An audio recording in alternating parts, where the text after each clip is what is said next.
Welcome back to Heavy Hands Boxing. I'm so glad you're here. Alrighty, up next we got Jermell Charlo versus Saul Canelo ALvarez.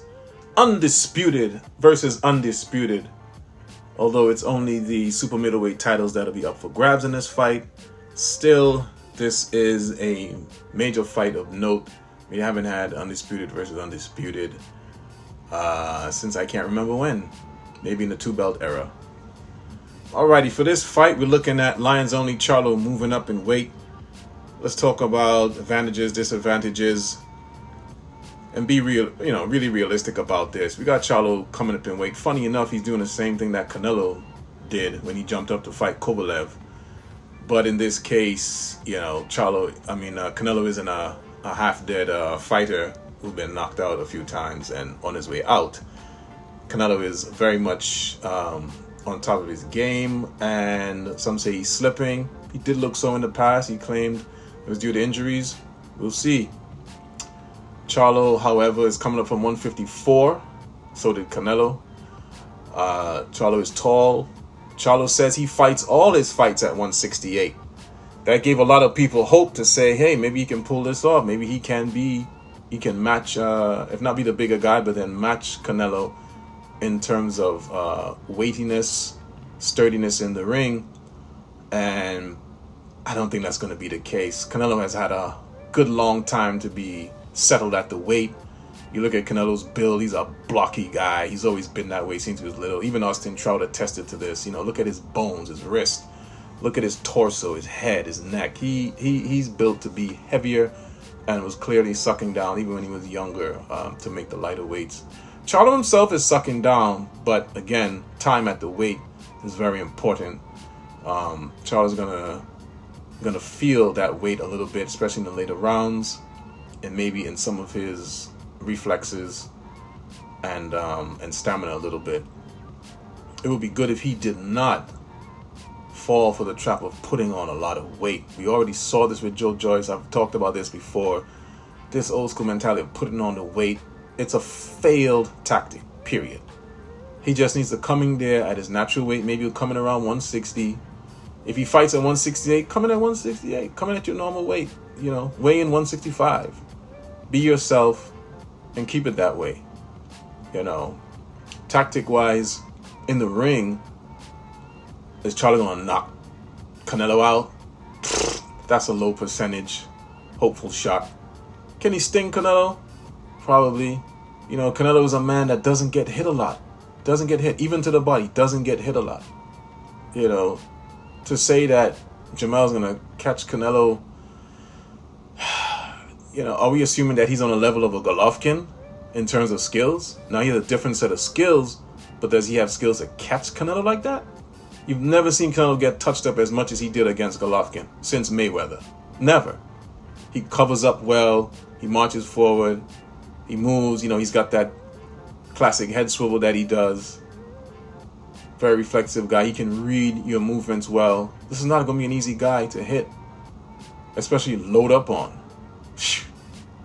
That's not going to be the ticket.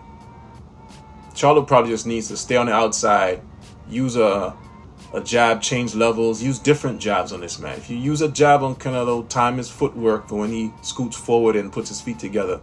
That's a good way to get at Canelo and pressure him. You can definitely land some good-looking shots then, even though Canelo's going to go with the high guard. That'll be the time to land those shots because he can't really throw back when his feet are together like that. Plant tried to time that as well.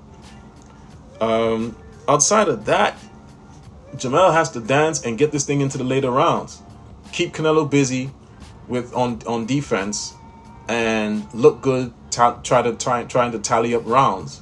And hopefully get into the later rounds where you can push Canelo's legs and his knees. Everybody knows he's got cement feet, but sometimes, the knees get tired, He's got 60-plus fights. He's got a lot of miles on the odometer. Go in there and test him. He's a little bit more shot-worn than Charlo is. Believe in, go out there and push it. Charlo got good stamina. Go out there and work him as best you can. Don't get wild with the shots. Sometimes Jermell, he gets a little, too greedy with the power shots. He starts liking it. If you hit him, he wants to get that lick back immediately. That can be That can be bad for him because Canelo can hurt him for sure. He's been hurt by Castaño. Maybe he's a little bit sturdier, not having to make 154. You can take the shot a little bit better, but that's about it. Doesn't mean he won't get hurt badly. He seems to have a decent chin, but why test it if you can't? Use that jab. He does everything off the left hand anyway. Charlo does. Use it even more. Believe and live on that thing even more. Fire that bad boy and keep that little man on the outside and keep popping him. You will look better. You may even do better on the judges' scorecards. I think it's an effective strategy for him rather than going there and try to muscle this man or seemingly try to outbox him, trading shots and all that. I don't think that's a good idea for Jermell. I mean, you definitely go in there and you make a stance and you throw your shots, but you roll out. You don't stick around and to admire your work. That's a bad strategy. And not to get caught up in emotions in the fight. Jermell's a very emotional guy. He's high-strung versus the cool, calm, and collected Canelo for most of the time. To get Canelo frustrated, you literally have to tie him up, push him around, make him angry in some way. The other issue is, let's face it, Canelo's a house fighter. In a close fight, if Jermell is able to take this to the distance, is the house ready to pass the torch to the new champ? I don't know. Where's this fight happening? In Vegas? That's gonna be that's difficult. That's difficult to do against Canelo. I mean, he has a 3-fight deal with PBC, so I don't know. Do they give that up? What does he do after that? I mean, there's a rematch, of course. They'll make big money on the rematch for sure. That'll be a tantalizing thing to do. Maybe even controversial. So for this fight, I think the odds are stacked against Jermell. You're coming up in weight.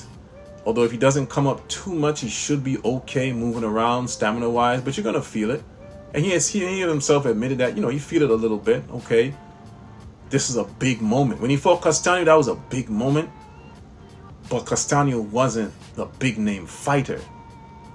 Here, he's now in the ring with a big-name fighter, the biggest, under the brightest lights, under the biggest conditions, with the biggest consequences. This is Undisputed versus Undisputed. This is another level that very few fighters ever get to say they took part in. So you got nerves going in, Canelo's been here. This is just another fight for Canelo, But Jermell also has to think that way and not worry about the belts and the people and the legacy and the writers. He has to go in there and realize I'm just fighting another guy and go in there and try to take this man as best as he can. For my money, though, it's hard to pick Charlo for this fight. It's easy to be hopeful for Charlo because he has some skills. He got speed. He got a little left hand. He can hit you with uppercut. He got some tools in there. He just has to fight the right fight to get it done. And you got to be in there for 12 rounds to do it. And I don't know if he can do that.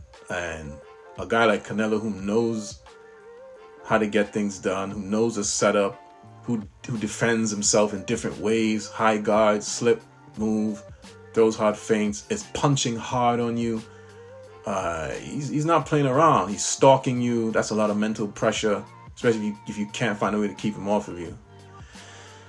Man, the hopeful bet is Jermell Charlo.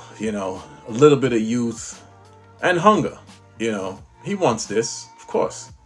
He would love that for legacy. He's all about that. But you got to climb the mountain. So we'll see. For my money, I got to go with Canelo on this one. But if Canelo shows any hint of slowing down or Jermell makes this close, best believe Bud Crawford is waiting in the wings and taking notes. All right, this is Kirk with Heavy Hands Boxing, man. Thanks for tuning in. Peace. I'm on to the next one.